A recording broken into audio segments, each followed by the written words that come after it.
Road Accident Fund Interim Board told the Standing Committee on Public Accounts that even if the entity were to cut costs and save money internally, it won't be able to cover insurmountable accident claims. Scopa has launched an inquiry into the fund following allegations of financial impropriety, mismanagement and corruption.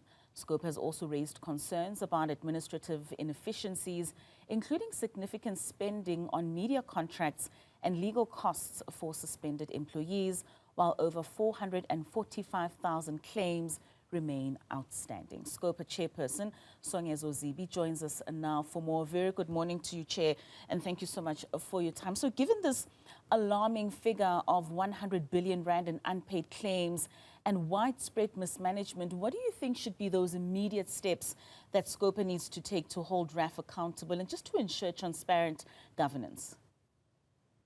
Good morning, and thank you very much for having me on. So I think that the work of turning around the Road Accident Fund has begun, but it's important for the public to note that it's always easy to destroy. It takes a very long time to turn things around.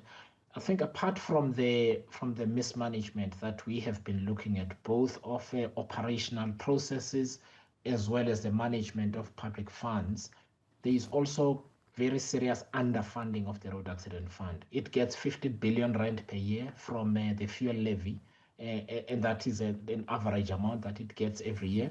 It's a lot of money. Unfortunately, it's not enough to cover the Road Accident Fund's mandate, given the number of road accidents that we have on public roads and the number of people that it affects. So what the board was saying is actually very well known, that the Road Accident Fund has been technically insolvent for a very long time, and it's going to continue to be and get worse. And that's very troubling and alarming. I mean, you mentioned the board, and this is from on the back of the meeting that they had with you as Scopa. And in one of those conversations, the chairperson of the Audit and Risk Committee, Alfredina Temba, she mentioned that the structure of RAF makes it, like you're mentioning, inherently difficult to match revenue with liabilities. What systemic reforms are necessary to address such structural inefficiency? It needs a legislative amendment. The Road Accident Fund as an idea is wonderful. Unfortunately, for a developing country like South Africa, with the extent of the accidents that we have, it is untenable. The Road Accident Fund is in many respects an insurance against loss of future income, for future medical expenses and so on, where those insured do not pay a premium to the insuring body. It simply is the fuel levy. And that has proven to be inadequate over the years. Parliament needs to redefine the role of the Road Accident Fund. Firstly. Secondly, you can claim for damages, which means you need to find fault. At least you need to establish either that somebody was at fault or not. Usually the amount of damages gets into a dispute that the court has to resolve, which is why the justice system, especially in Gauteng, the courts have been clogged for years. So we need to change the legislation. But in South Africa, legislating takes a very long time. But I think in this instance, given the fiscal risk, you mentioned that 100 billion, it needs to be done very quickly. So what would be the alternative? I mean, you speak of South Africa as a developing country, and even the Road Accident Fund is a beautiful idea, but maybe just not well designed for an economy such as ours. What would be the alternative? So, for example, the law could stipulate that the Road Accident Fund should not pay lump sums for any of the damages or the other calculations. It should pay on a monthly basis. Right now, the Road Accident Fund pays all of the money up front, which is untenable because it means a lot of cash flows out of the organization. So that is the first thing. The second example of what can be done is to establish caps on what the Road Accident Fund can pay out, given the limitations on its funding. So it can be up to, but not exceeding, an amount of X. Right now, there is no limit to what somebody can claim. So if I can prove that I potentially could have earned a 600 million rand over the course of my life, the Road Accident Fund would be obligated to give me that kind of money. Now, I think that that's untenable, given that there are hundreds of thousands of people who are similarly situated, who need that kind of money a lot more than maybe somebody who could have earned 600 million because they're a business person. So these are the things that need to be fixed in the legislation. That's not a management problem. And do you find that external players in some way, somehow, also manipulate the system in order to work for them unjustly? I mean, I hear that accusation a lot. If we change the legislation, and I think in South Africa, we're always looking for a witch to blame or a umtagat to blame. The legislation is bad.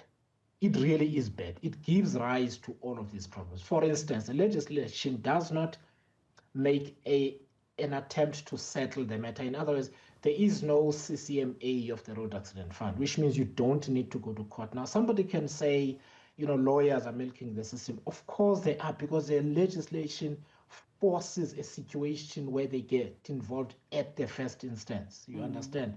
But if the legislation says you need to go through a conciliation and mediation process, it means a lot of claims that end up in court at huge cost would not. Parliamentarians cannot point fingers and use conspiracy theories. They must fix the problem.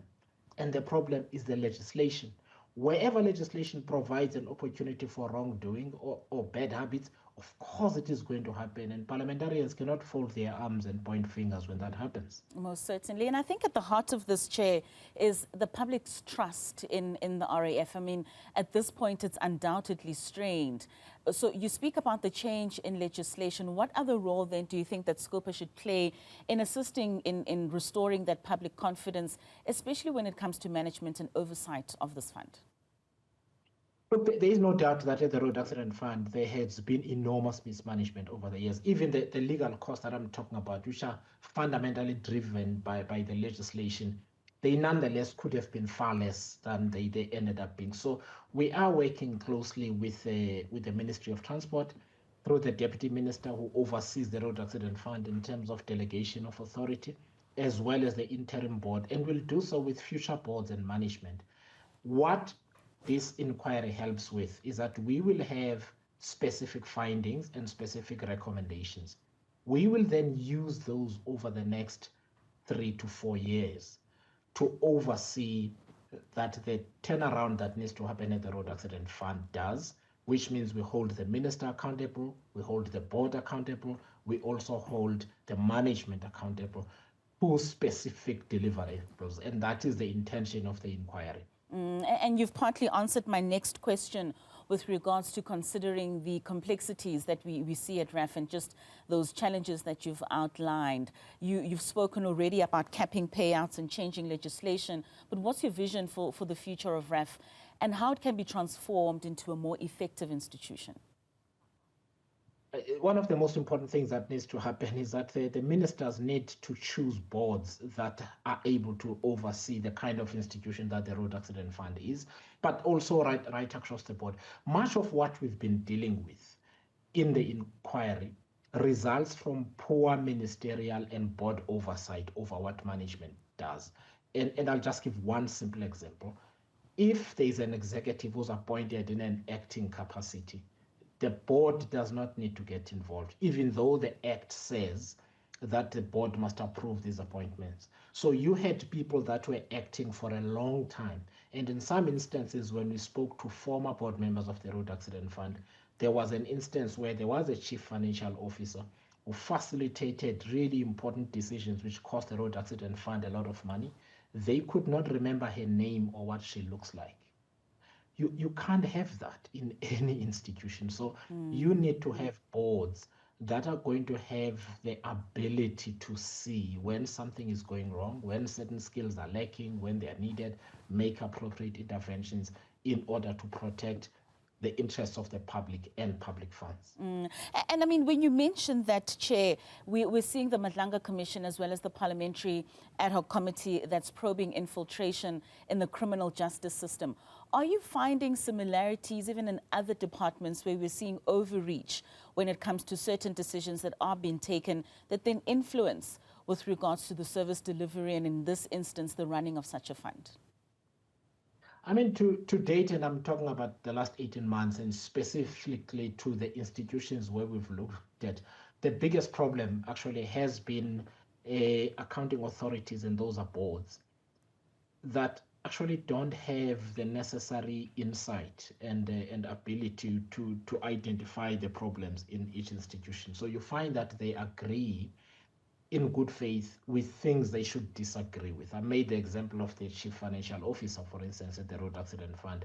There's also an instance, you mentioned the two media contracts in your introduction. Those amount to 1 billion rand. All of that 1 billion rand was externalized, which means those two suppliers could spend that money without following any of the prescripts within the Road Accident Fund. Then all the Road Accident Fund would do would be to sign the invoice. Now there is a board, there is an audit committee of the board, there's supposed to be the chief audit executive and the audit team. All of them miss it. Now that's an institutional problem. It is a skills problem in many cases and so on. And I think it's important that South Africans recognize that corruption then thrives in leaky environments like that. What we need to do is to strengthen leadership, strengthen management, strengthen governance systems.